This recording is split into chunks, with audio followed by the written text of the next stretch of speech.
Hello guys, আশা করি সবাই ভালো আছেন। আলহামদুলিল্লাহ আমি অনেক ভালো আছি। আপনার মাঝে আবারও অনেকদিন পরে একটি মিনি ব্লগ নিয়ে চলে আসলাম। আজকে সকাল 6টার সময় ঘুম থেকে উঠে প্রাইভেটে যাব, চাই আপনাকে সকালের পরিবেশ ও আবহাওয়াটা দেখানোর জন্য আজকে ভিডিওটা করা। তো বাসা থেকে বের হয়ে রাস্তায় এসে দেখি যে সুমসাম রাস্তায় মানুষজন নেই, একা হেঁটে চলে যাচ্ছি। তো প্রাইভেটে যাওয়ার জন্য ব্যাগটা কাঁধে করে নিয়ে রাস্তা দিয়ে হাঁটতে হাঁটতে যাচ্ছি এবং প্রাকৃতিক দৃশ্যগুলো দেখছি। আজকের ওয়েদারটা জোশ ছিল, মানুষজন ছিল না।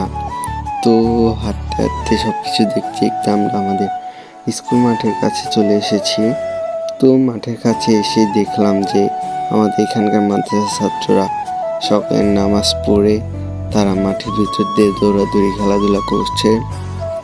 সকাল সকাল দৌড়াদৌড়ি ও খেলাধুলা করলে পারে শরীর মন দুটোই ভালো থাকে এবং পড়াশোনার দিকে মন আগ্রহী টানে। যে সকালবেলা খেলাধুলা করলে শরীর সুস্থ থাকে এবং ভালো থাকে, মাইন্ড ফ্রেশ হয়, যাতে তাদের সব কিছু ভালোভাবে করতে পারে। তো হাঁটতে হাঁটতে আমাদের কাটাখাল চলে আসলাম।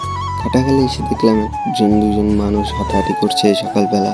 তো আপনাদেরকে সেই দৃশ্য দেখে আমি প্রাইভেটের ভিতরে চলে যাচ্ছি। তো সবাই ভিডিও দেখার জন্য পাশে থাকবেন। আল্লাহ হাফেজ।